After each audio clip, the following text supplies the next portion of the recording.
Hello and welcome everyone to tonight's race. It's Sim Race South Africa again, Monday night, and we are at the final round of simTC. That is our touring championship.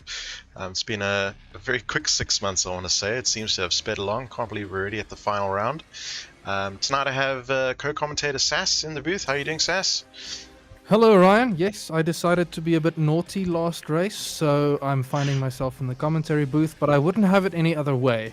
Did some hot laps yesterday, and I'm just reminded of how good a track Vallelunga is, in my opinion. It's pretty damn good, and I have a sneaking suspicion why I know it's so good. Maybe also not just because of the track that it is, but also a little known fact, it's actually home to Kunos Simulazioni themselves. Sorry, it used to be the What? home of Has Kunos it been sold? Simulazioni. Yes, I remember RS talking about it a bit. Yeah. And he mentioned that they've moved out there because it didn't make sense. It was a very noisy environment to work in. I think it would have been a flippin' epic environment. I think it was epic, and it gave them regular access to the track, Yes. which is why it's so detailed and Absolutely. So at it's least loved. at the time of when AC was first made, that was where they were based. They had their office literally in one of the pit garages. It's pretty damn cool. Anyway, but yes, we've just started qualifying. We've got 14 minutes left on the clock, as you can see at the top middle. We are at Vallelunga Circuit, which is it's about 30 km north of Rome, Italy, in real life. And it's been around for quite a while, and it holds many different types of events all year round. A lot of interesting former things have passed through, including the Formula 3 FIA World Championship. But currently they do some superbiking over there. They've got some World Touring Car Championships. A lot of Italian national sort of championships that go past there across GT, TCR, Porsche Cup. That's all current series happening right now. But for tonight, you can see we have the Audi TT Cup on screen, at least for the very last time this year.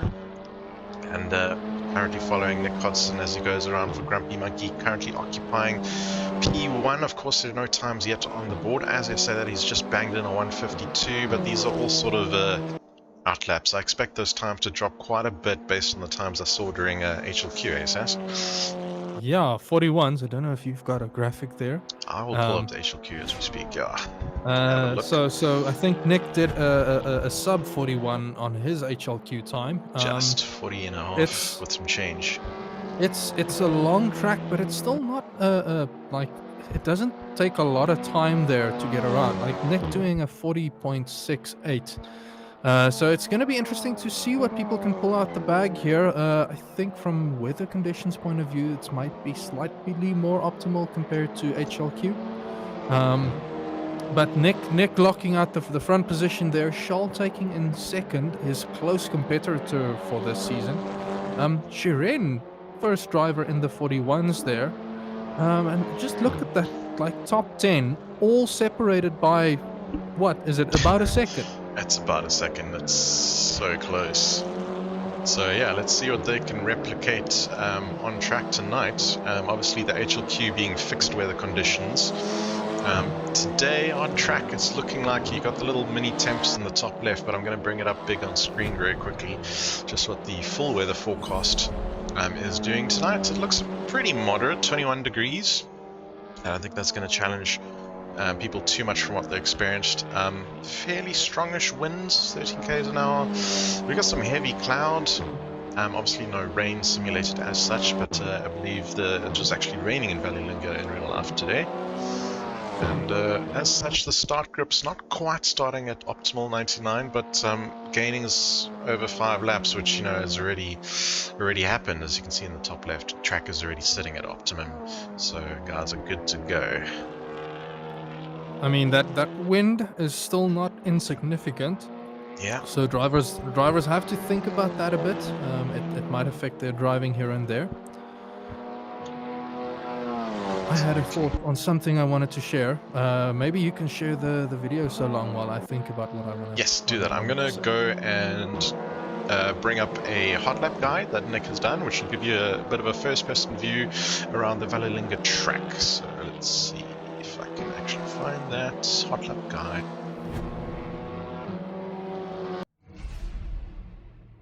Alright, good evening everybody and welcome to the final round of the 2022.1 season here at SimRace SA for the Touring Car Series. We are of course at the full Vallelunga circuit and we are in the Audi TT Cup. Flying across the start finish line, absolutely flat sticks all the way down here. You'll remember no push to pass for qualifying laps, so you won't see that button being activated through turn 1, keeping the car nice and tight and easy through there. No big jerks on the steering wheel, just braking by that marshal, throwing the car into this first corner and getting back on the power as early as we possibly can, avoiding the curb slightly on the exit just to make sure we don't unsettle the car and give us the best possible acceleration we can get. Just flicking into 6th gear before we dive onto the brakes just by the red and white curbing on the outside there. We take a slightly wider line into that corner. You sort of dive in, cut in hard and then get back on the power early. A couple of other ways to take the corner, but that's the way I've found best. Braking early for this left-hander, very tricky little corner this. You want to make sure to get back on the power nice and early, not run too wide on the exit there. The green stuff slows you down a bit and you make the track longer, which is not ideal. Getting the car turned into this right-hander can be tricky sometimes. Once again, cutting back late on that corner, not even using all the apex on the outside. This tight hairpin, you can use the banking on the outside to really help get the car turned on the exit.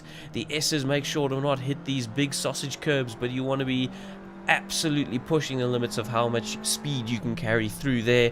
And into the final corner we go, into Roma and getting on the power just by that big sausage curb towards the middle of the corner, and we will fly across the start finish line for a 1 minute 40.095. And there we have a lap. Yes, Nick as always showing how to be very, very quick. While we're waiting, we've already seen a bunch of times, and I just want to take a quick moment for to welcome our supporters.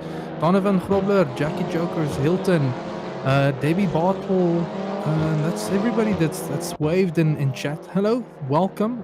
I hope you enjoy this final race. I'm really looking forward to it. Yep, as we see a couple of cars slamming in some laps here. Nick is still holding on to P1. Charles about just under half a second behind him. Shirin Rajpal, who we're reviewing on stream now in the Dub Corp livery, is a solid third for the moment. Sass, I believe you've been doing some what-if scenarios in Excel around the championship standings. Yes. So because they're in the mix now, they don't know unless someone is feeding them this information.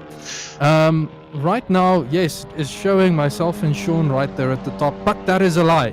We do one drop round. Yeah.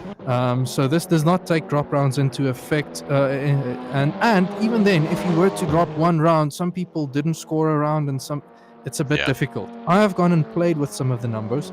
The big one for the Drivers' Championship here is Nick and Shaw.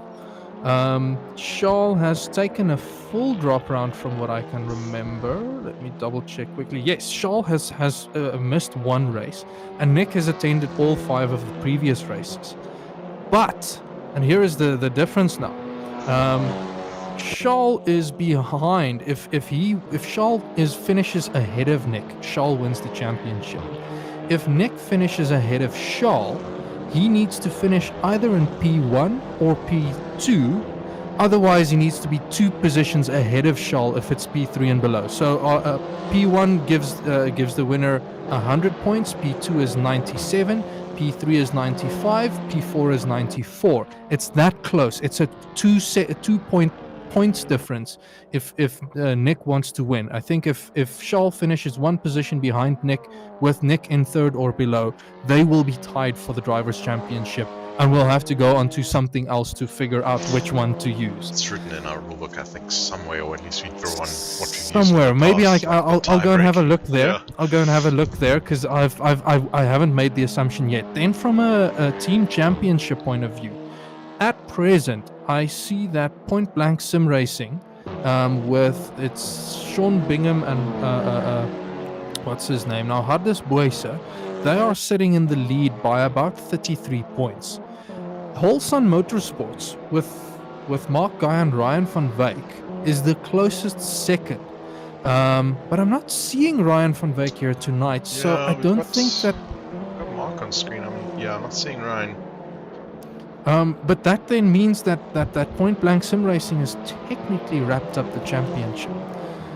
The team championship. Oh, sorry, yeah, the team championship. So it depends. I think if Ryan, if Mark can outscore his worst result by 30 points, which is a tall order, he basically needs to place second, and even then, it's not enough. They stand a chance of gaining enough points to take the team championship away, but I haven't quite checked out what the position of everybody is, depending on where Sean and Hardis finishes tonight. As the race progresses, I'll be fudging some numbers to see, but I first want to get an idea of what the driver order will be before we get to it. Absolutely. I see Rob asking in chat if there's another season for the second half of the year. Absolutely, there is always racing here, but we are going to be losing the Audi TT Cups and for the simTC Championship. But we're going to be hosting something new and exciting, and I'm going to give you a sneak peek as to what that is in the break as soon as qualifying is over before we get racing, so stay tuned. Ryan van Wyk sounded off in chat. Eskom's got him. Oh no! And that is how tight these championships can be. The smallest thing. Because Ryan was in a really good position. Yeah. He's been racing. His worst race was in a Div 2 race. So a Div 1 finish would have already improved his driver championship result. I mean, Ryan, at least you can be happy you didn't ruin your own chances. I am in a battle with Hardis Boise for driver championship here. And I have cut off my own hands by not being able to compete tonight and try and improve my result. Sass, you're in the sin bin, but you're also here with me commentating, so I'm happy about that. Yeah, you're not left alone like I've unfortunately left you for the last few months. Just 2 minutes to go. I see Charles has improved his time, but it's still just shy of Nick at 0.3. So Nick, for the most part, looking like he's got this safely wrapped up. Pole position.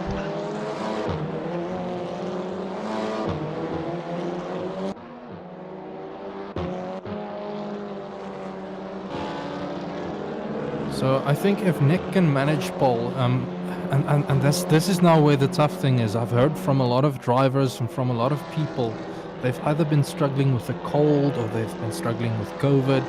And I suspect Nick is one of them. Listening to that voice that I heard on YouTube, it did not quite sound as normal as it used to. Not the chipper palm accent that I'm used to. So I'm curious to see if Nick can break through the 41 second barrier there. He's up on his delta at the moment by about 0.1 of a second. He seems to have dropped a little bit now, but yeah, just maintaining his delta.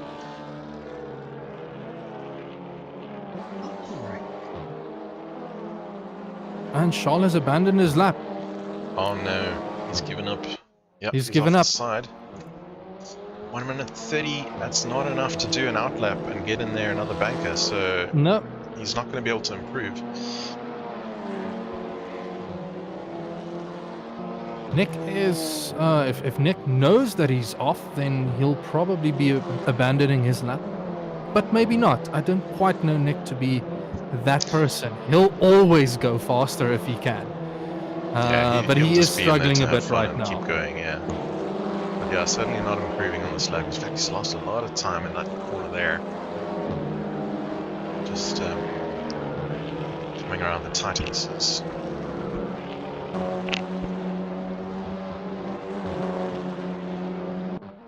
Right, I'm trying to quickly hunt. Yeah, okay. As I switch to James Leach Sr., he improves his time a bit, but I don't think that was enough for him to bump up into the next position.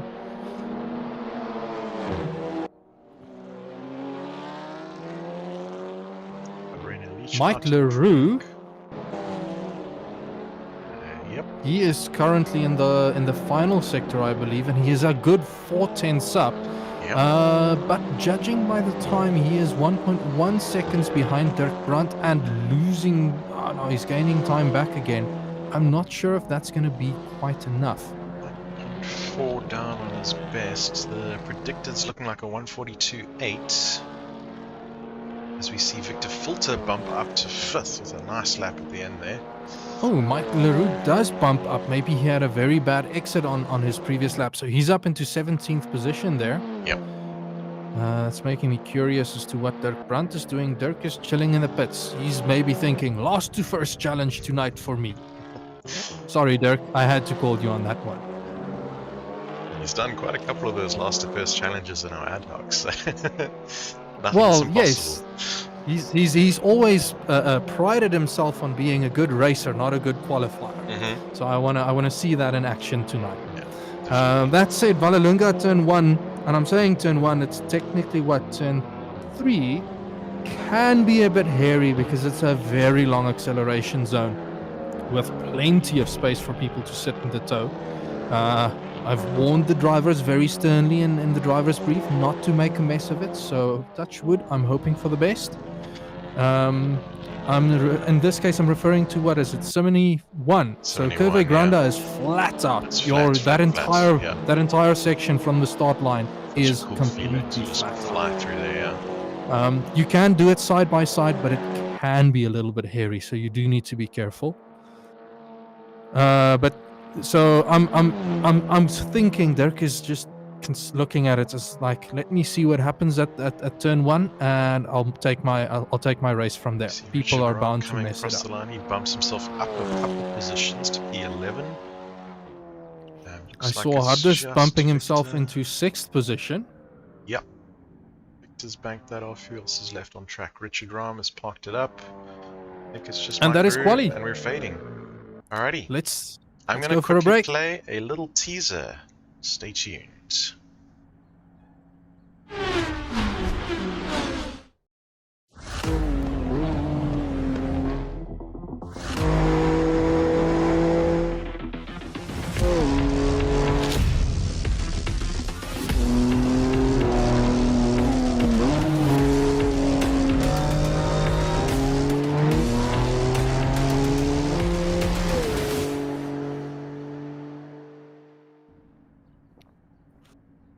And that's it. So that's essentially what we're replacing the simTC series with. We're going to be moving over to a set of course competizioni for the tin tops, or the smaller tin tops. Racing very exciting. Relatively brand new, yeah. We're sticking with the cup format, single make.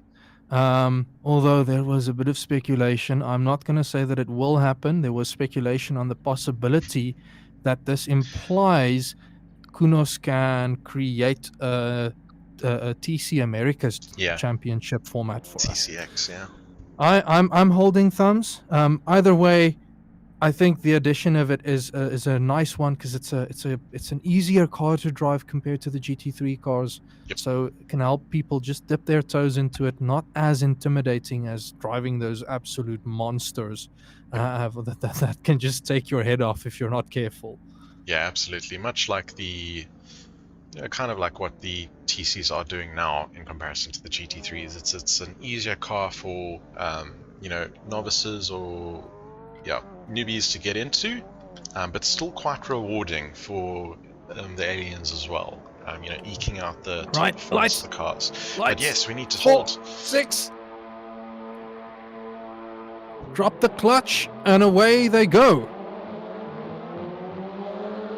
Nick looking like he's managed a really good start there.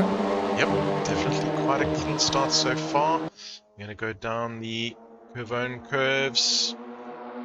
Looks like a relatively clean getaway. I'm going to take a wide angle shot here. It looks like everything is holding together so far. But here are the first couple of corners. It's still looking pretty behaved. Charles just tucked in now behind Nick.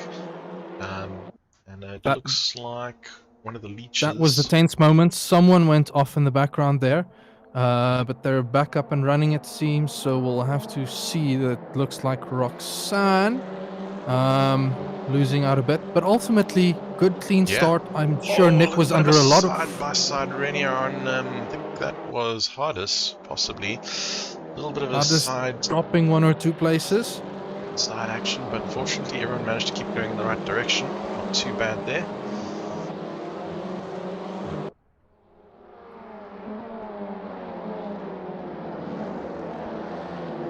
Ooh, Christie there looking very dicey with Renier, almost running into his rear. Hardest falling back further. He's not having the best of times here, but he's on the inside line there. James Leach is trying to make a move. Is he still ahead coming out of the corner? Yes, he... Oh no, Hardest takes it back on the Essies. So hard just keeping an eye on these cards, but yeah, it's almost like James Leach is sandwiched in between Hardest and Gregor. Oh, a little bit of a wheel out there in front from Hardest Boyser.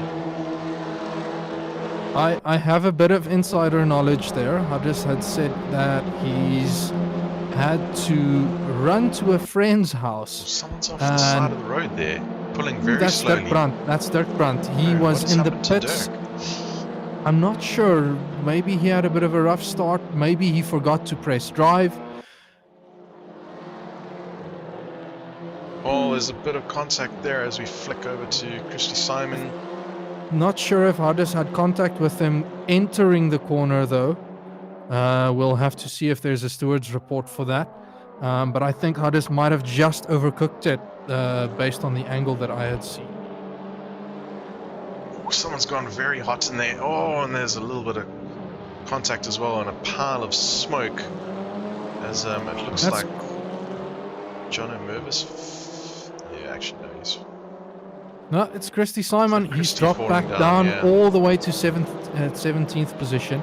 This is maybe the one. It's the plus and the downside. There is a lot of close racing in these Cup cars. It's a bit of an equalizer for people with varying skill levels. The fast drivers aren't extremely fast. Christie throwing it up on the inside there, but it does mean we'll see a bit more contact than maybe in a GT3 race. There's another bit of impact on the BWR multicolored car there. I think that's Mike McGear in the mix. Christie muscling his way a bit through there, a little bit naughty. I'm just jumping up ahead. Shiren Rajpal is right in the toe of Victor Fulter. And I think Shiren has... Okay, he's already activated his push to pass. Victor Fulter just activated it now to try and stay ahead. Yep, that's very true. I think push to pass is certainly coming into play here, just for the viewers' benefit. The numbers in the tower there that you can see in the green and blue blocks right now.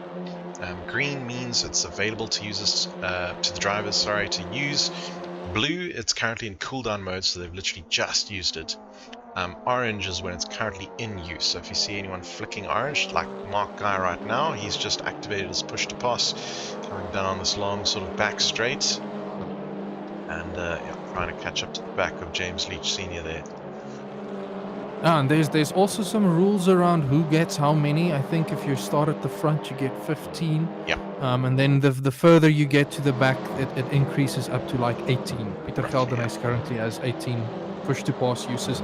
And all it is, it's I think from what I understand, from a physics point of view, it's unlocking the turbo. It's giving extra boost on the turbo for a small amount of time. So it's not an electrical system where it's pulling energy from a battery.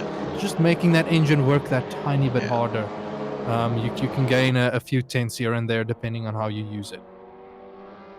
Yeah, it's not like the Need for Speed movies where they press the NOS button and a little bit of nitroxide gets injected. I don't know if you're still following Shiren Rajpal and Victor Fulter. Shiren is all over the back of Victor Fulter there. Shiren might have just activated. No, he's still... They're both... Well, Shiren's activated. Renier Leach behind him, but he is tucked on the back. In fact, I think they even Shiren going inside of the curve there. Inside line. Sparks flying as he clips the curb, and he's made the pass. Oh, but now he needs to stick it in the braking zone. Be careful not to move too late into the braking zone there, but I think he is going to hang around these corners, Simini 1 and 2. And that was a relatively clean overtake. Up ahead, I see Charlin and Nick just running away from the field. Yep, they've opened a bit of a gap there, almost 4 seconds. Back down to Sean Bingham rather. And Sharon on that sort of train that will begin. But yeah, Charles certainly not letting Nick run away with this right now, just staying with him. See Hardest just make a move further down the pack. There's a big pack of cars battling. Hardest Boyce, James Leach and Mark Guy. They're all going at it right now. Mark is on the inside line there. Side by side with the Grumpy Monkey Academy car. It's Christy Simon. Yeah. Coming throh Trincia. Still sort of side by side. He's muscling his way through, then he's made the pass on Mark Guy.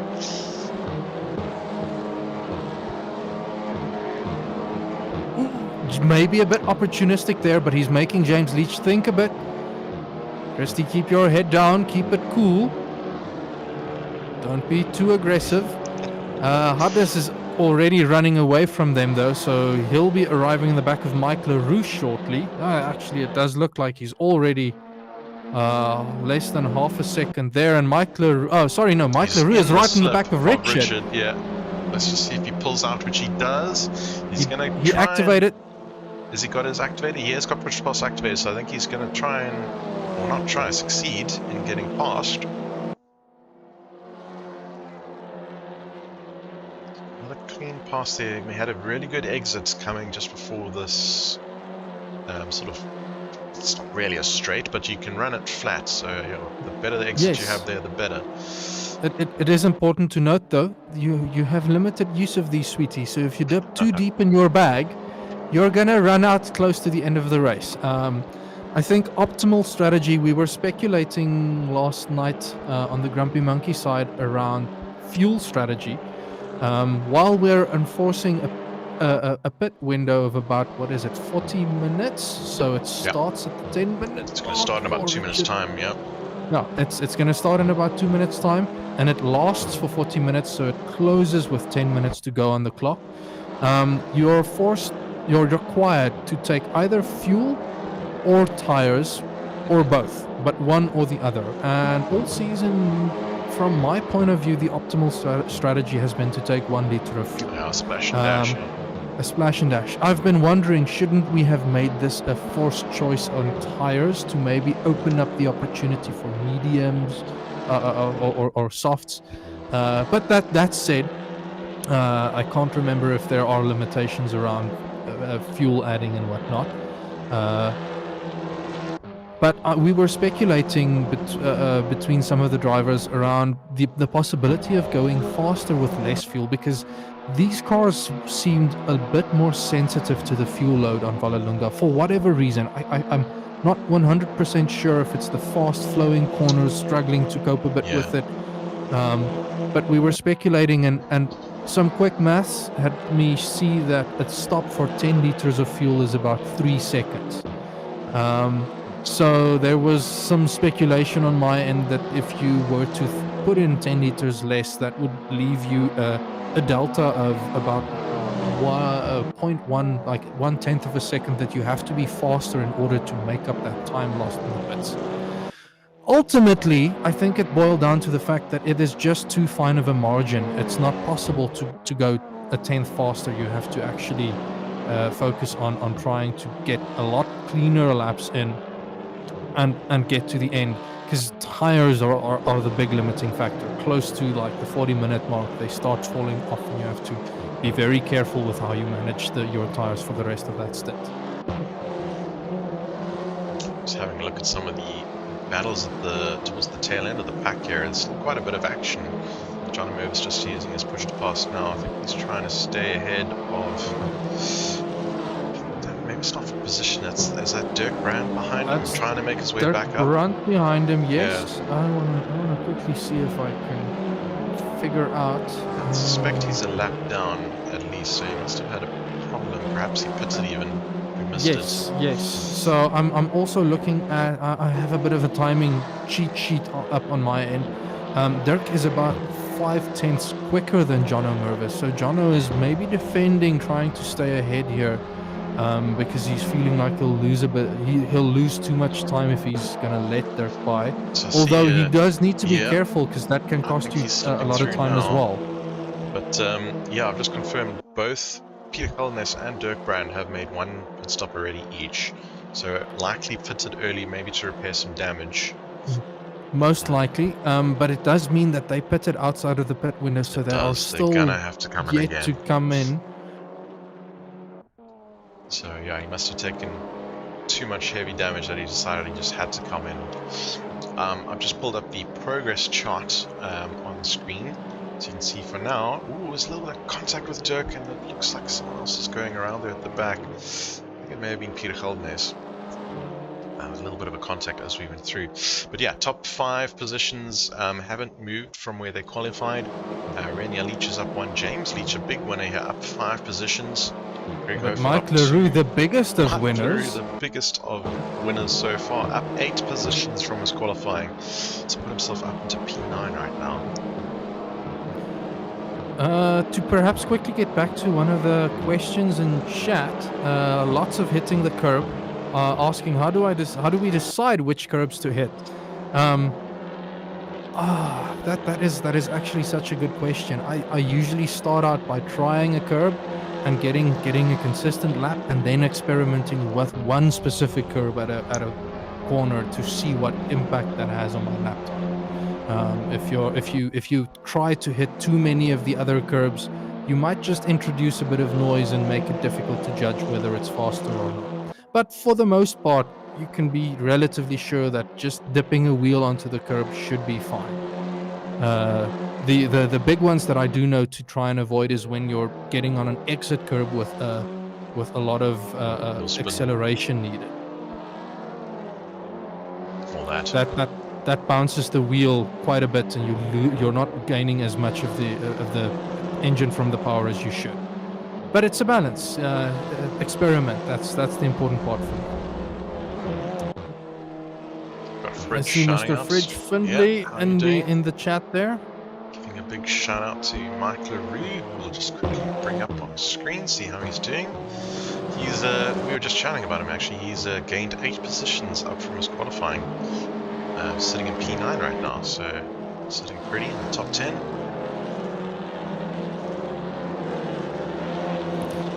In 4th position, Shirin Rajpal has arrived on the back of Sean Bingham now. Quickly gonna have a look at my cheat stats. Shirin... Yo, and Shirin is about 3/10 quicker, so there's a battle that'll be developing over here. I see Sean Bingham has just used a push to pass in anticipation of that coming down the main straight here. Just trying to keep ahead of him. Just feeling the pressure.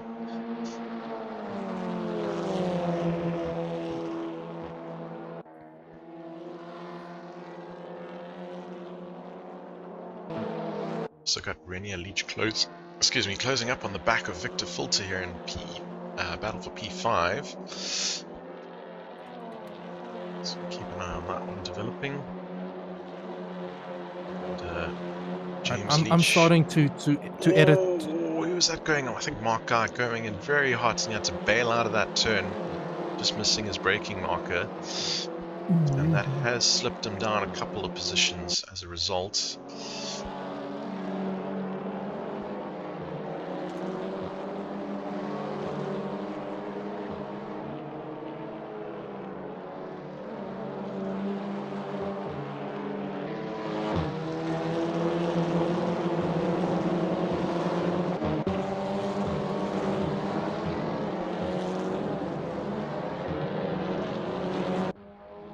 Gap for Shirin Rajpal onto the back of Sean Bingham has closed up ever so much. I'm actually going to go on board now and perhaps go on board looking back from Sean Bingham to the menacing drill of Shirin Rajpal. Should see him close up now under braking for the last corner. He's going quite a little bit of a look up the inside, but that door got shut. As we see Nick just putting in the fastest lap right now, 141.49. Here we can see, is he in enough of the slip? Is he going to be able to pull out to the right hand side? I don't know if he's close enough yet, but Give it another lap or so. I think Sean's going to start finding himself in trouble. They've both used some push-to-passes now. Ooh, there's another bit of a look.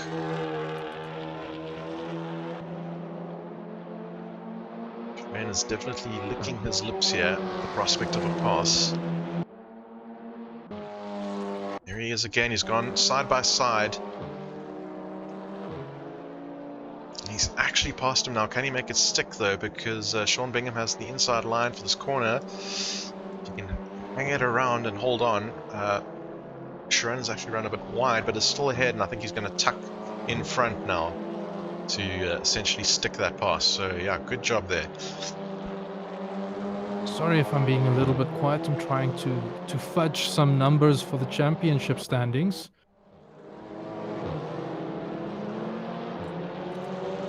There's a lot of action going on here. Mike LaRue is sandwiched in between one of the Leech races. Or rather, now he's just tucked in behind the Grumpy Monkey car, Academy car, Greg Hofart, and Hardest Boyce behind him now. That was awfully close.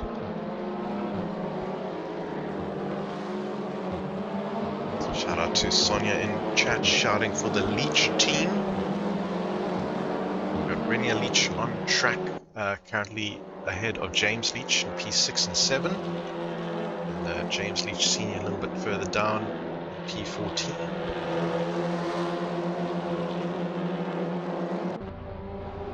So this train has somewhat settled again.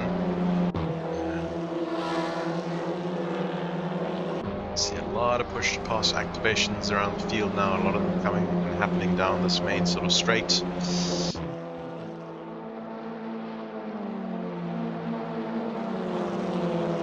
Nick's opening up a bit of a gap to Charles now.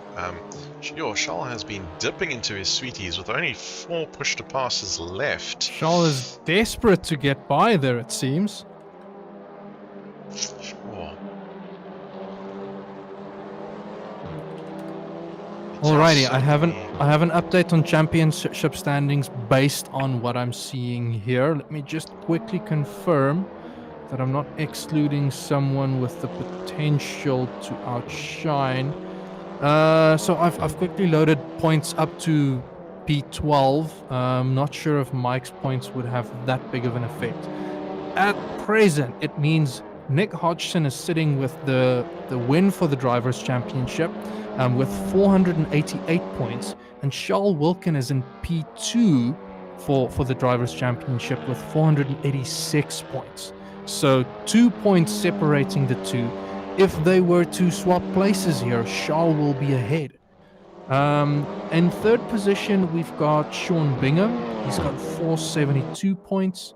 Then it's followed by myself, 458.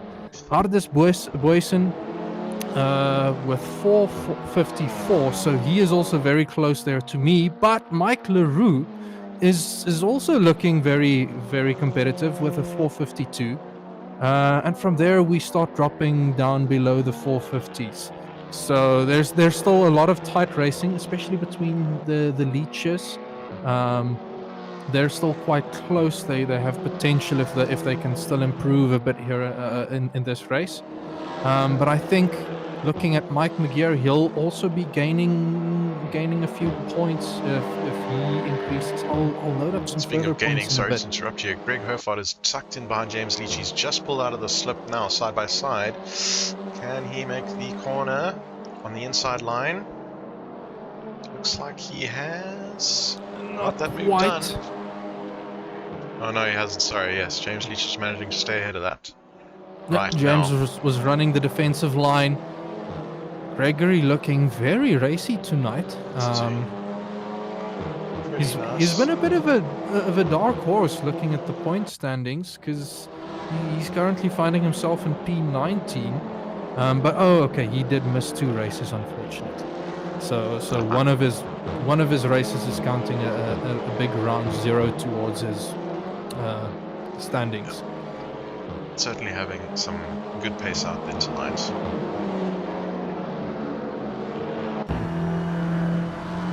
Here we go, on board with Gregory Hofart just looking into the back of James Leach. see them coming up to the last corners. James running very defensive up the inside, as he should, just try and close that door. But look at the run Greg has here. I think it looks better. The acceleration, that distance is closing. He's going side by side. Now he just has to hang it around these curves. There's a lot of movement. Oh, Mike Leroux and Hades Boyce went into the pits. Oh wow, okay. They're So choosing to get it out of the way early, first thinking few track pit position stops is important. are in, yeah.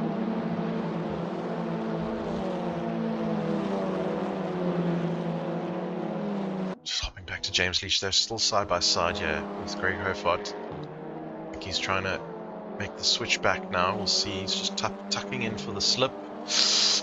A little bit of contact there. Unfortunately, I think he has nicked Greg there, and I think he is going to let him go past again.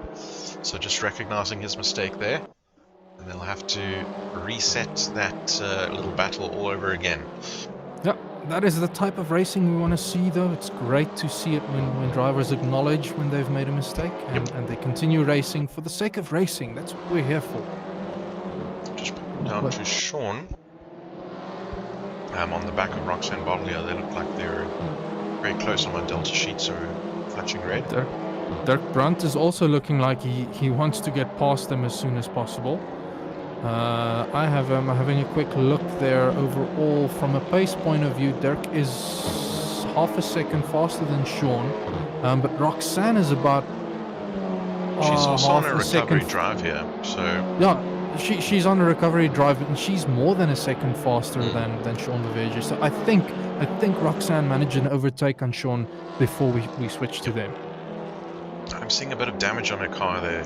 The front hood or bonnet seems to be a little bit lifted, but if you say her pace is up there, it maybe is not affecting her too badly.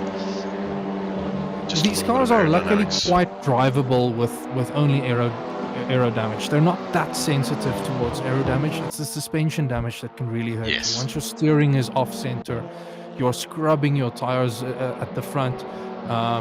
Sometimes it's a rear tire that's been, or rear wheel that has been bent. That eats out of your time if you're not careful. I had the pleasure of crashing one of the legendary V12 Formula 1 cars the other day in an ad hoc race. And realized that our race was way too short to go and pit for damage. It wasn't worth it to go and pit and fix the damage, because I ended up gaining a position on someone that did go and pit for damage.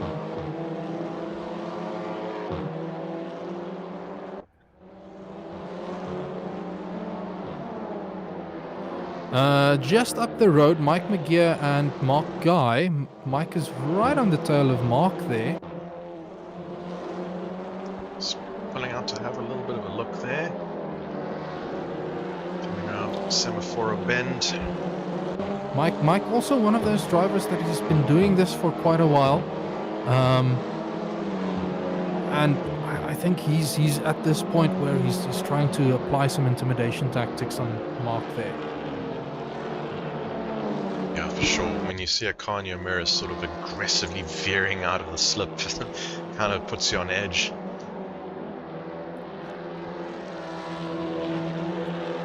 Jackie in the chat saying Sean Bingham. I'm assuming that's Sean Bingham. Saving his sweeties for the end of the race. It appears so, yes. Sean Leverger as well, saving it for a little bit later, although you shouldn't be leaving it until the very end. It is useful on your outlap, your in-lap and your outlap. If you've got clear air ahead of you, it can really gain you some time.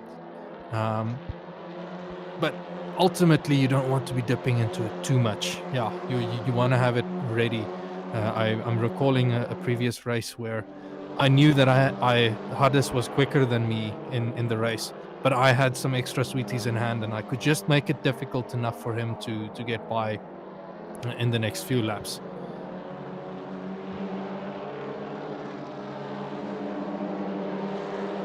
So who's pitted now? Let me try and quickly suss out that.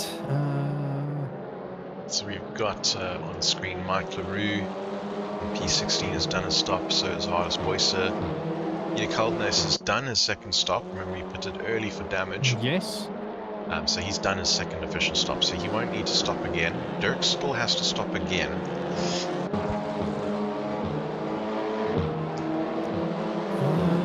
It is interesting though, because Hardus might find himself currently in a bit of an awkward position, stuck behind Jono.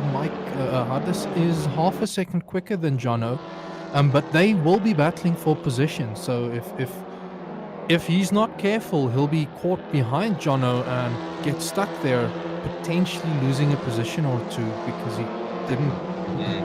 Yeah, it's always tough making a call to pit this early because you're never really sure if you're going to be backed out into traffic.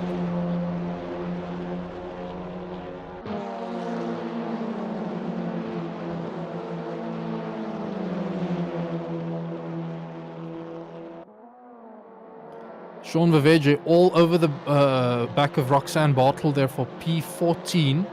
And they are also arriving on the back of James Leach Sr. battling out with Mike McGear and Mark Guy. So there's a potential 5-6 way battle developing for P11 now. Ooh, inside line there, Mike just bumping Sean on the inside, but they both keep going. This is this is definitely the nice thing though. These cars can take a bit of rubbing, so it's not the end of the world if there is a slight bit of contact. It does lose you time though, but just getting your shoulders out can be so satisfying sometimes.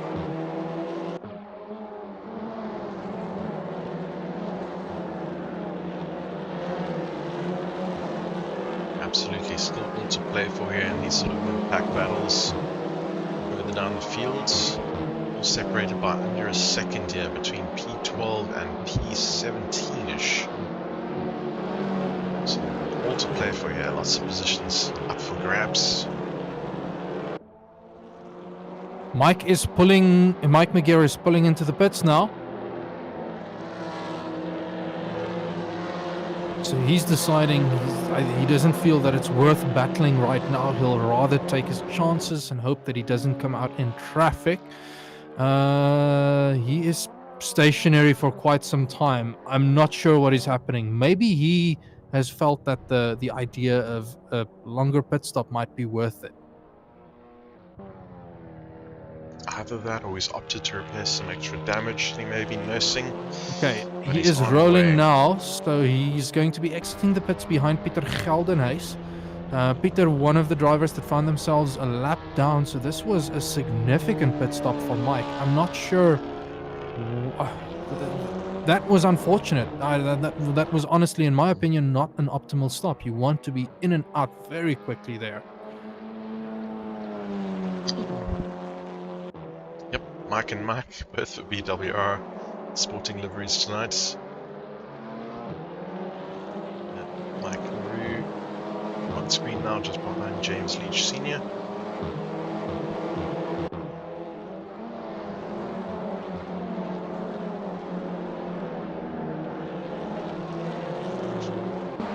Got Richard Ram tucked in behind James Leach further up the field here as James Leach goes a little wide. Cutting there a lot. Perhaps the but curbs.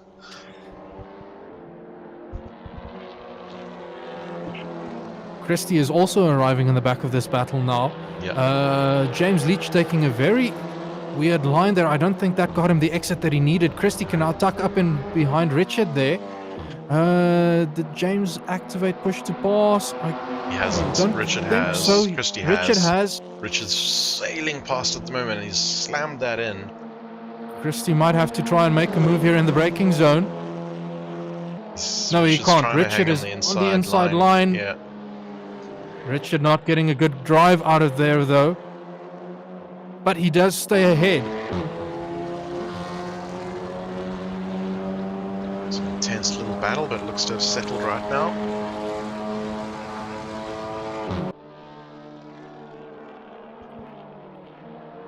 Ooh, James Leach running very wide there. That's opening the gap for Christie. James cutting back, but does not quite cut off Christie's nose there. Still ahead. Ooh, Christie going going for the a move. dive. That was millimeters from the back bumper. He is applying all the pressure that he can from onto James Leach there. Maybe a bit dangerous, but James looking like the pressure is kind of getting to him though. Still somewhat seeing an attack angle on Richard here as well. Whilst Christie gets Yes. ever so aggressively close again. Come on, drivers, keep it clean, please. This is exciting, but Richard running very wide Aggressive there. ramp of the cab there, curve by James Leach, which is maybe going to unsettle the car. Richard peels into the pits. Yes.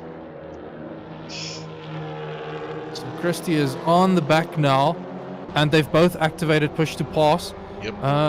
What is the gap between them? Half a second. This might be advantageous for Christie if he can just stay in the tow. Our He's testing surely showed on the that edge of the toe. He seems quite far back. yeah, he's right on the edge. Just not going to be enough. Yeah. I want to quickly compare their top speeds. And I just closed my app. Oh no.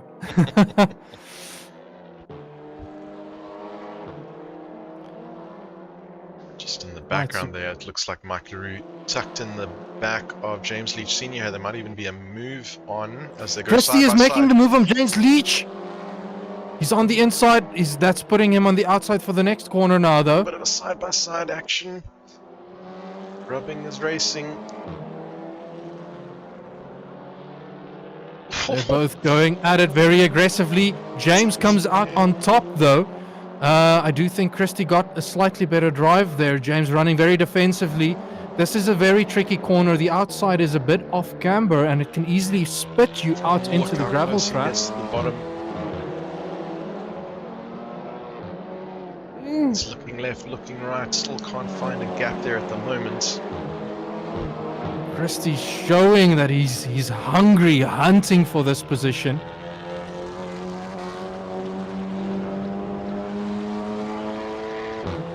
This is all about managing this gap at the front for this main straight. Look, he's going up the Christie's inside. keeping He a opened really bit of the nice door tight there. line. Yeah. I'm expecting some push to passes to get used here. Christie's used his. James has not. So here is an opportunity now. Okay, on board with Christie Simon. We've got James Leach just off his right hand side. Tucks into the left. I think Christie had to back out of that one, but they're going for it in the braking zone. He's taking Christie the inside line. maybe He's dived coming up in the a bit hot. inside. Oh, he has gone far too hot. James He's locked got up. the cut back. Oh. All while this is happening, Hardest Boyce is right on the back of Roxanne Bartle there in the background. They're almost side by side through Simony. I'm sure we'll be back. Well, I'll switch back to Christie once that's the once that gap closes up again, because he really overcooked it a bit Here we into go, that side turn. by side. Hardest is trying to take the inside line here, and I think he's got that done. He does.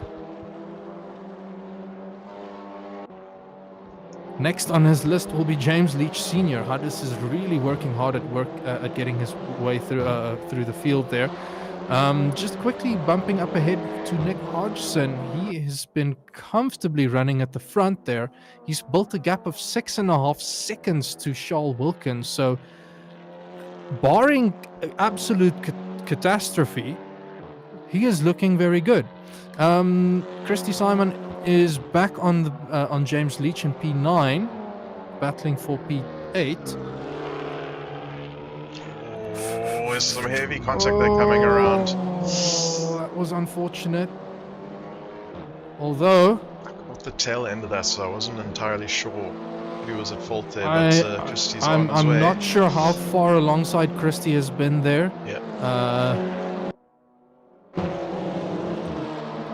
That has brought James into attack now with Mike LaRue. His BWR car is side by side. He's actually just gone past. Now the two James Leach Junior and Senior together.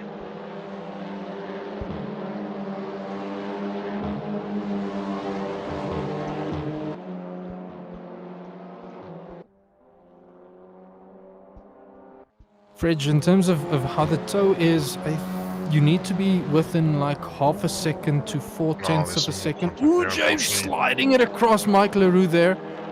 There's a bit of contact. Unfortunately, he's in a bit of the wars there. James Leach. But yes, in terms of the tow, if you're about 4/10 behind someone, the tow is there. It's definitely noticeable, and it is enough without push to pass to get you alongside someone on that main straight from the exit. However, depending on, I think, wing angles and stuff, it could have an impact. I did restart my tool, so I want to quickly check if I caught top speeds for James Leach. James Leach 229, Christie 228. So I suspect James has a slightly different wing setup, which might be giving him that slight touch more top end when he's then running defensively. See one of the academy cars peeling into the pits there. I think that is Roxanne Bartle now coming in from the pit stop. That is Roxanne. It's going to allow Hardest Boyce and James Leach just to naturally gain those positions.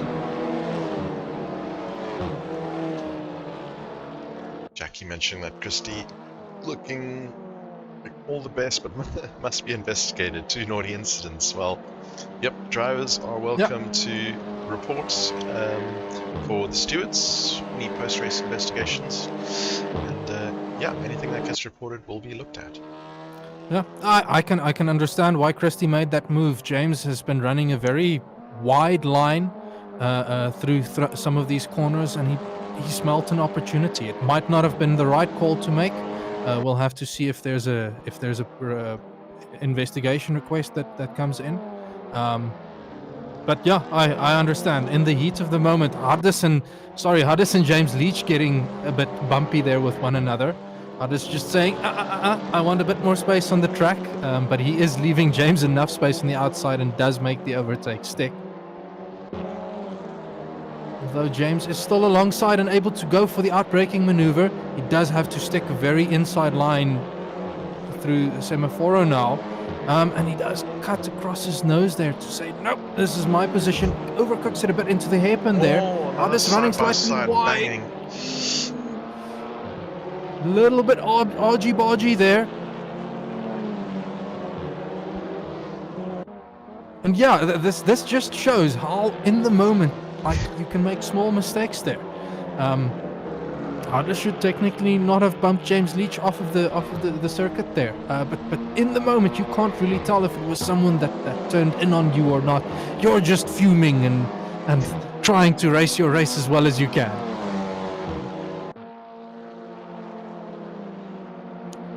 To note as well, we have about 11.5 minutes left of the pit window. So how many? I think Nick Hodgson and Charles Wilkins still to pit. Yep. They're going to be running very long, I'm sure. The top 5 all still have to pit. Mm-hmm. I think Rainier Leach as well.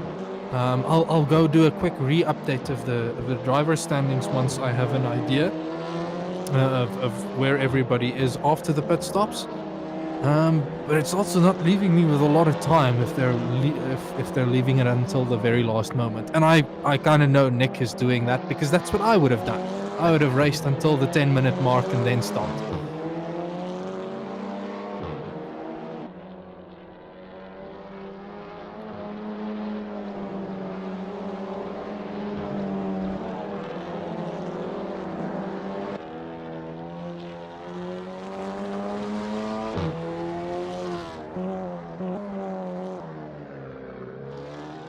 Something I also want to quickly note, Shirin currently finds himself in P4. P3? Sorry, in P3. For this season, a podium, that's the first, that's his first podium for the season if he can keep it up. I did mention he was closing on the back of Sean Bingham there at some time, but he's made the overtake stick now and he's promoted himself up into a well-deserved podium spot there. It's now all about, and touch wood, I'm trying really hard not to curse someone, but the next 20 minutes, keep your head down, keep focus up, bring that finish home. It's always great when you can see there's a good finish on the cards for you and you can work hard. In P17, Richard Rami is right on the back of Pieter Geldenhuys. Who's on? Okay, they're passing Dirk Brandt right now. Just getting out of the way there technically for the blue flags. Yeah, we run a rule where blue flags are advisory, so it's not required for someone to dive out of the way. However, it is usually safer to let a front runner go past, otherwise, else you end up running the risk of contact. So they're playing the smart move there and making sure that he just gets out of the way ever so slightly. Richard showing his nose. Pieter Geldenhuys. Pieter taking a very He's wide left the line door there. open. Yeah, he spotted Richard and maybe had a second thought there. That is Although sometimes Peter's the had a good difficult run as well. call. Peter is still in the advantageous position here, although Richard looking very late on the brakes.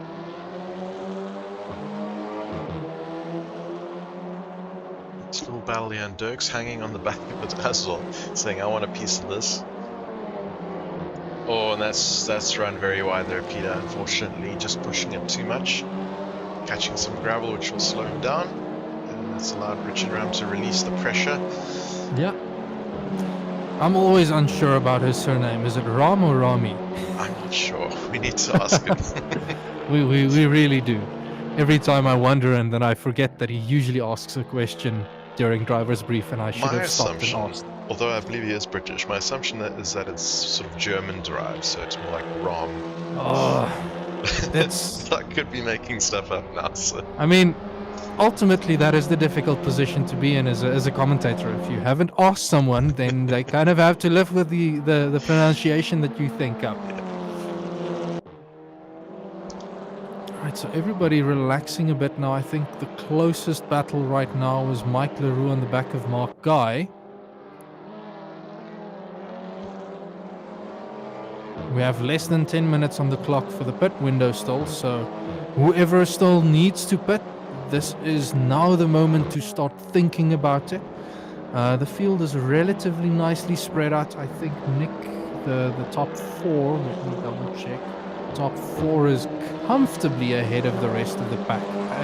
In actual fact, they're running very far ahead. Victor Fulter almost 10 seconds behind Sean Bingham, so there's a really decent gap for them to go and pit and still come out in relatively clean air. And then if they do pit, it means that they'll exit the pits behind someone that they're really not going to be battling for position. It might cost them a position if they're not careful, but I don't think it's too much of a risk right now. Mark Guy has just come into the pits, and he must have been in his pit box for about a millisecond, so that is a splash and dash. Yep. Splash and dash, 1 liter. Like I said, 10 liters takes about 3 seconds. It's actually less than 3 seconds according to the timer that I ran. It's really, really quick if you just splash and dash. It's about nailing that pit box though. Yep, if you miss it, you can lose a lot of time. That's exactly it. The pit lane being completely manual, so you need to make sure, I mean, fortunately you can bomb it into the pits, you won't get penalized for speeding into the pits, but your limiter will come on automatically.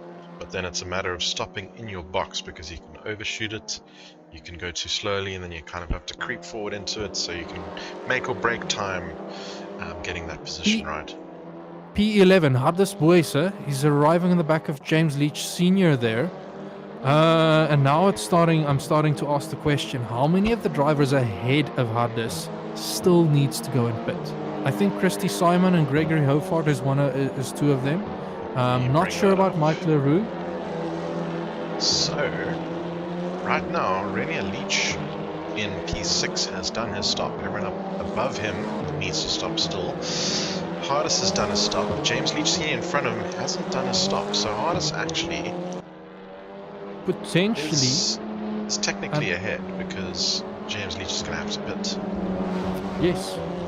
And it also means that depending on how much time, I haven't calculated how much time is lost in the pits, he could bump up all the way into P8 by my count. Christy needs to just pit double as well. check. Christy needs to pit. Gregory Hofart is a bit too far away, so I think Hardus has the opportunity to bump it up into P8 if the people ahead of him go and pit. Except maybe Mike Leroux. Mike will still stay ahead of him because he's already taken his pit stop.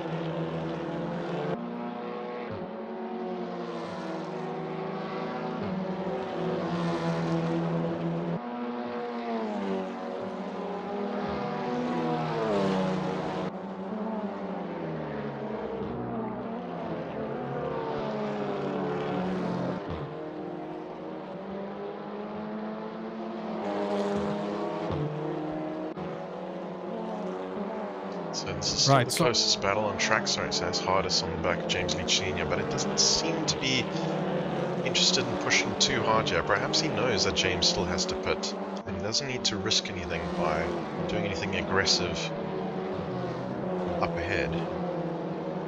Just biding his time. Although, you also then start asking the question, you know, am I being held up? Yes. And then you do want to get past as quickly as possible.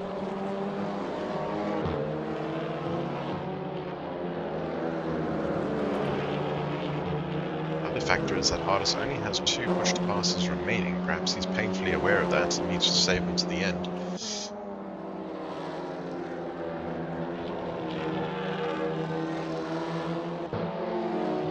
That gap has come right down though. Will he have an opportunity here? He has just used the push to pass. He's got 1 remaining after this. James Leach has also, senior that is, used it in response. James Leach Jr. is pulling into the pits behind them. Hardest is going for the outbraking maneuver, He's and braking he super late, but he's made it does stick. stick it.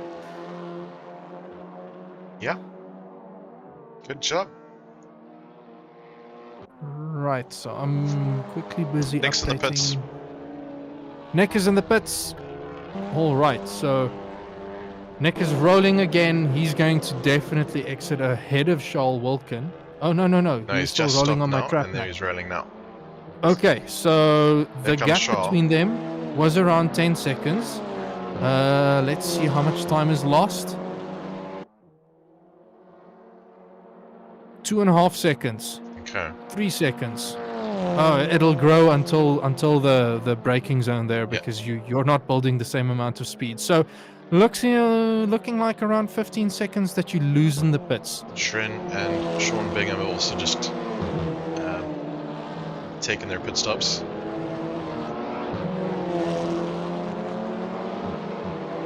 All very, very, very quick smash and dashes. Ooh, minute and 40 seconds left. Victor Fulter has decided to go around for another lap. He is going to be cutting it extremely fine. We might have to keep an eye out because if you don't make your pit stop, you get disqualified immediately. He's on the back of Shren Rushpool now. I think it's actually almost side by side.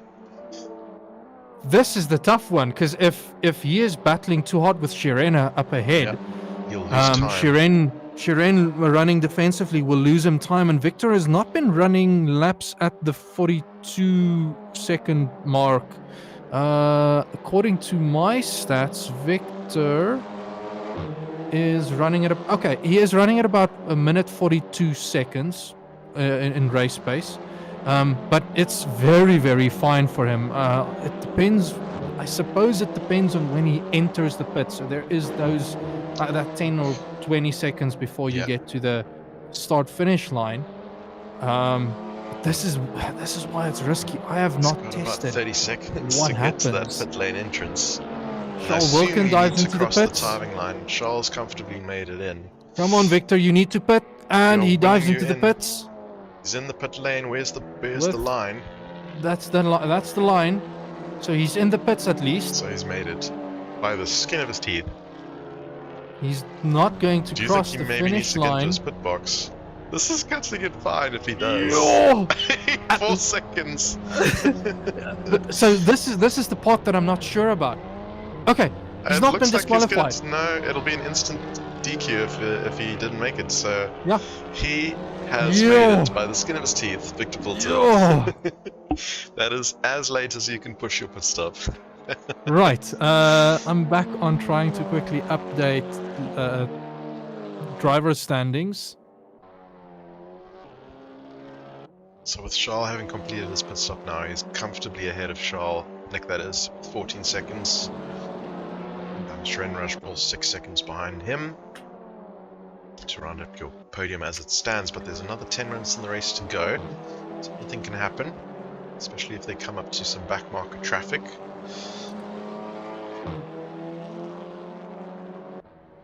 Just popping back down to Richard Rahm, who's 0.2 seconds behind. In fact, he's just passed Pierre Goldeness. They're side by side, and it looks like he's going to fly ahead of him.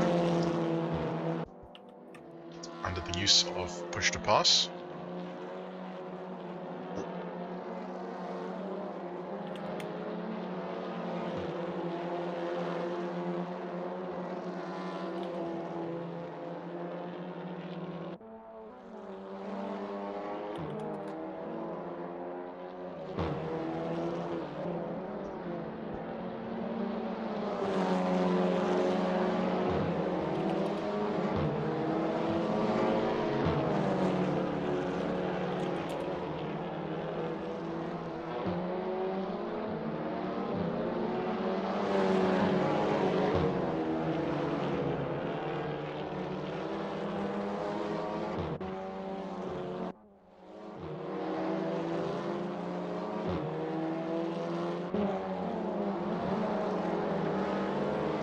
Alrighty, from a driver championship point of view,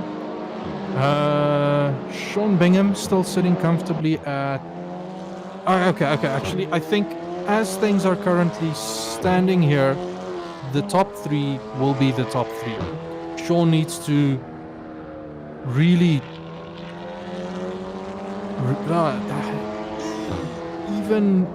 even without... If Sean gets a DNF...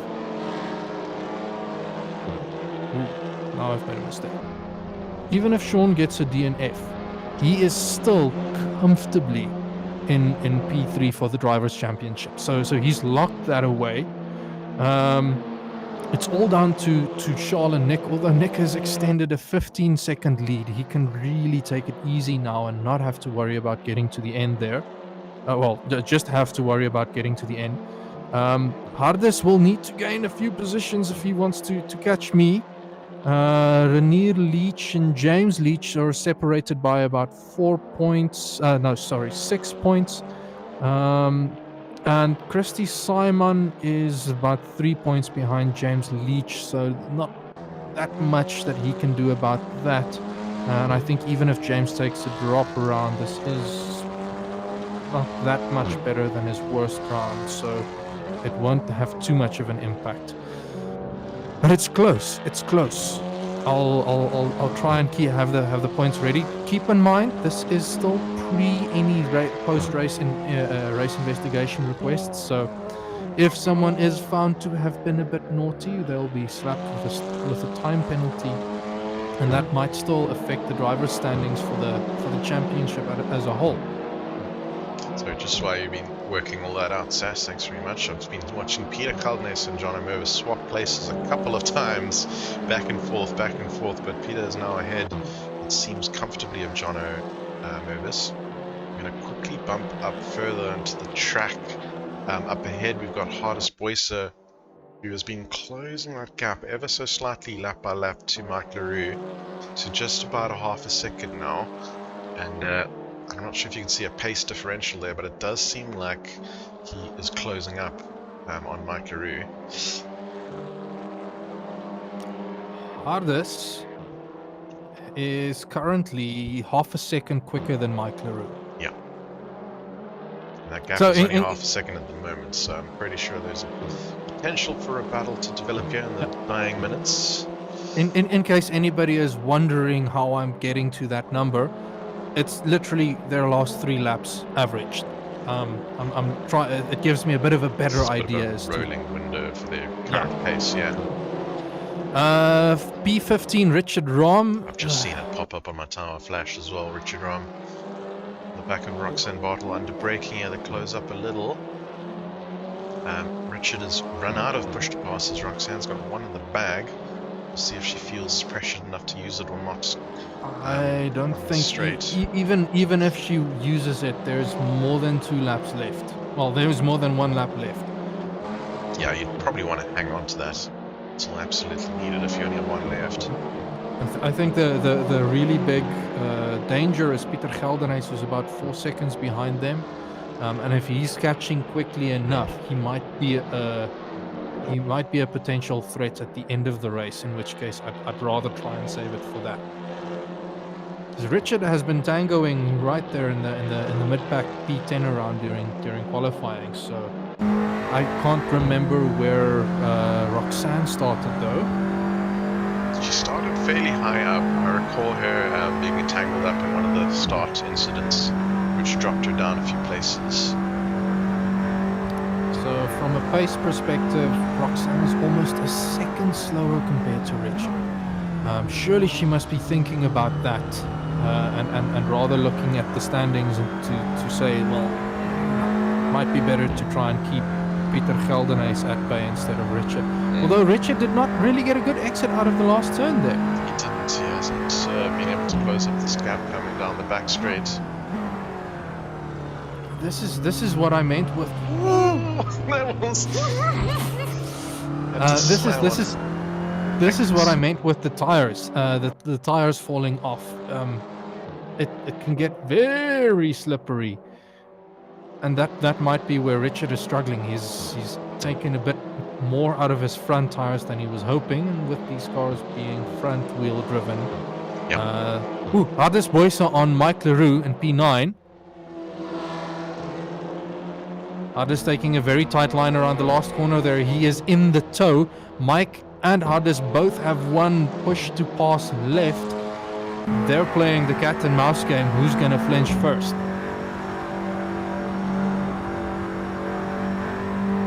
Hardest with a very clean line there. Does Mike run defensive? Yes, he does. He does run defensive.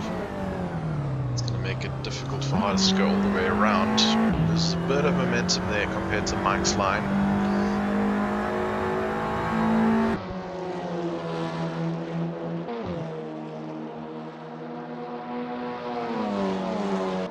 Right, and I see Nick all up in front with 10 push to passes. He's using them up now. He's going at it with all that he can to extend that lead as much as possible. Yeah, perhaps going for ensure he banks the fastest lap. Not that we have any bonus points for it, but just for bragging rights. I don't even know if he'll be able to bank fastest lap. Who currently holds it? Can you see? Tires. His last lap was a 41.3. His best lap is a. Where did he go now? My timing screen is moving. His best lap is a 41.31. So the last lap was a 41.39. Oh crap! Nick might just be able to try and go snatch fastest lap.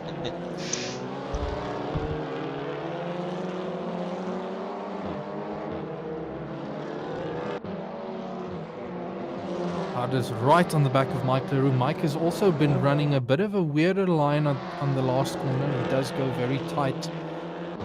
This time around, Hardest has to exit wide, maybe a bit of understeer there. Slightly overzealous, and they both activate push to pass. Hardest deciding to take the inside line. Needed to because Hardest had a much better exit coming out of that corner, and it's allowed him to run wide. Mike runs wide onto the gravel. And that is costly because I think that has now banked Hardest's position into P8. Okay, so I can go and update standings based on that. Hardest gets an extra point, and Mike loses a point.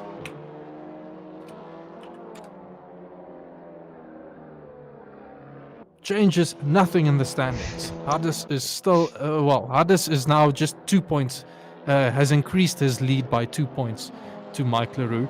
And he's decreased the points to me by 2 as well, so he's getting close. 4 seconds left. Where is Nick? Nick is around Simony now, so he is on his final lap. Yep. His last lap being... Oh, he did his fastest lap last lap. Oh, a 41.314. Big lock up there by Nick as he goes around from Pagano. But he can afford it. He can now simply bring the car home for a well-deserved, well-fought, tired and sick Drivers' Championship. Yeah, when he issued me the track lap guide, he warned me that this is going to sound very croaky on his mic because he's nursing a cold at the moment. But yeah, nevertheless, that hasn't put him off the pace today. Just seen the Leaches swap places. James Leach Sr. getting ahead of James Leach there, it looked like. James Leach maybe overcooking it a bit.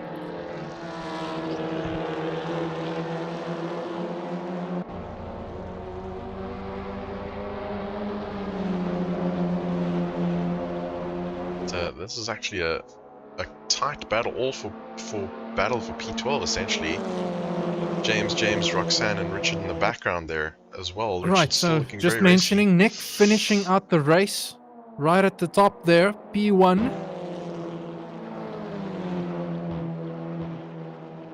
There you go. Doing Charles- some celebratory slides as he goes down. He is ecstatic. Charles is coming to lock down P2 of the podium, and Shireen will be grabbing P3. A well-deserved drive for him tonight. Sean Bingham, currently, as things stand, taking home P3 in the Drivers' Championship. I'm going to try and get him into the interview room as well. A little bit of Ooh, Shireen parked in the middle of the road there. Don't do that. At least not intentionally. Yeah. We got Brenier coming home in 6th position. Greg Hofart in 7th. Artis Boyser, solid 8th position. Mike LaRue, P9.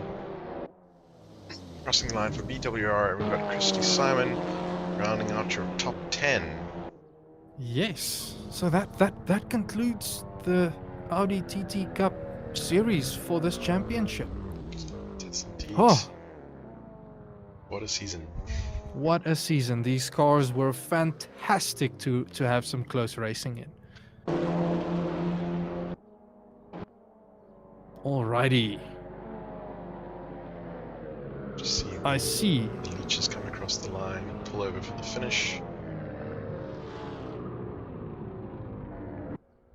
And that leaves everyone. Right, let's go find some interview peeps. Who have we got? We've got Mr. Nick Hodgson. Well done, good sir. You have locked out this championship by 2 points over Charles Wilkin. 2 Good points. evening, gents. I'll take it. I'll I've lost championships by fewer points, so I'll take a 2-point win. And we have got our P2 finisher, Charles Wilkin. At present, you're losing out on the championship by a mere 2 points, but a well-deserved second position finish in both the race and the championship there. Congrats. Thanks, Tess. Well done, Charles. Yes, you kept me honest there at the beginning. Yeah, but I knew you had a bit more pace than I did. I struggled with the setup on this track. Just couldn't get it dialed in. Yeah, I'll be honest, I didn't have too much time to do setup and stuff for this track. I think I messed with the ARB slightly and maybe Campbell or something, but like we're talking a couple of tweaks and then I just wait for it. Yeah, I just struggled with huge understeer all the time, you know. I just couldn't get it dialed out. So, yeah, well done, Nick. It was a good Thanks, Charles. championship. Yeah. And then we've also got Shireen here for a well-deserved podium finish in tonight's race. Hello, Shireen. Oh, thank you guys. First time on the podium, so I'm really Yes. tough for this year. Hey, What a way to congrats. finish the season. Your first What a podium. way to finish the season. Yeah, excited, man. That's I mean, epic. Well done. I'm a little bit disappointed that you had to miss a race, one extra race than you could have. Would have been exciting to see where you would have ended up in the Drivers' Championship here, but you've Yeah. had some solid races. I think the last race threw me out where I didn't go through the waypoint and I was one lap down. Yes. Oh yes, Yeah, yes, I should have carried on and done a count back, but you know what, it is what it is. We are for the fun of it. Yeah. That's a good attitude. Absolutely. You haven't been and able to find. I have. Here we go. And this is our last. This is Mr. P3 in the Drivers' Championship. Sean Bingham, congratulations. Thank you very much, Sus. Well done, how- Sean. How was the battle there between you and Shireen? We just missed it. It was pretty quick. I blinked and it was over. Yeah, no, Shireen was just so much quicker than me, especially at that stage. So It was great, Sean. It was a good battle between us. I enjoyed that there. Yeah. I think we protected each other on that exit there. So yeah, great racing, man. And a quick update from a team championship point of view, point blank sim racing. So Sean, you and Hardis looks like you've wrapped up the championship from that side. I do see Team Leech Racing 1 looks like they're P2, and Holson Motorsports in P3. Not going to be able to get them all in, but we'll hopefully we won't have too many incident requests for up and down the field, and we can lock down these statistics or results in the coming week. Well done, Sean. That's epic stuff, dude. Thank you, Nick, and well done to you. I'm assuming you take the championship, right? According to Sas's calculations, I do. Okay. All right. Well, well By done, 2 guys. points. You and Charles were just class above the race. And just a shout out to Hardest. He had to last minute go and borrow a friend's rig, drive to his house to complete the race. So That's dedication. You're an yeah, unfamiliar top rig. 10. Yeah, and the top 10, Unfamiliar so rig, and he keep it still up. finished top 10. Congrats there. Yeah, absolutely. Okay. Well, Alright, thanks I think- everybody for swinging by. Thanks for a great championship. We're looking forward to seeing you back here next season, eh? Yep, we'll be here on ACC though, isn't it? Yep. Yeah. Yep. So, as I mentioned earlier in the stream for the viewers, simTC is going to take a break for a while, at least on AC, somewhat retiring it, and we're moving over to the M2 CS Racing BMW for the next 6 months on ACC. So yeah, we'll see how that goes. Yeah. Looking Epic. forward to it. That should be good, yeah. Yeah, thanks a lot, guys, for the championship. It was great fun. All right, Yeah. thanks, Shaw. We'll Yeah, catch you thanks, around. guys. Thanks, everyone. Thanks, Shred. Thanks, Awesome. Sean. Thanks. Thanks. Yeah, thanks for streaming, guys. Appreciate it. All right. Yep. Thanks, guys. Thanks, Bye. Sass. Cheers, guys. Bye. I'm going to play us out, Sass, now, just with another snippet of that BMW M2, and then we'll call it a night. Thanks for joining. Before we do that, I just want to quickly hype up next week. It is the last round of the GP race. That's true. The week thereafter, after the last round of the GT race, and then it will be the final Legends race as well. So it's not final of the season yet. We have still 3 good races to come. Come in and enjoy it on our YouTube stream. It's always great having people support one another. And let's make this a final for the books, eh? Absolutely. So we're fully into the last rounds of each of our championships now. We've just done and wrapped up the simTC GP, as you say, is next. Sass, I think we're at VIR, that's Virginia International Raceway. Yes. It's going to be a roller coaster ride, I think. And then And onto then the GT. Paul Ricard. Paul Ricard, which is going to be a night race, I believe. That's always fun. And wrapping up the entire season with Legends, where we're at the historic Germany Trap of Eiffel, Betonschleife, I think. Yes. Although I'd pronounce it the Eiffel Betonschleife. Betonschleife. Yeah. So absolutely don't go anywhere. You'll see us every Monday night streaming right here. And we'll hope to see you also on track soon. If anyone wants to join, I'm going to pop up the little website link on screen now. You can join today. Go to www.simracesa.co.za. With that, Sass, we're out. Have a good evening. Have a good evening, everybody. All right, ciao, ciao.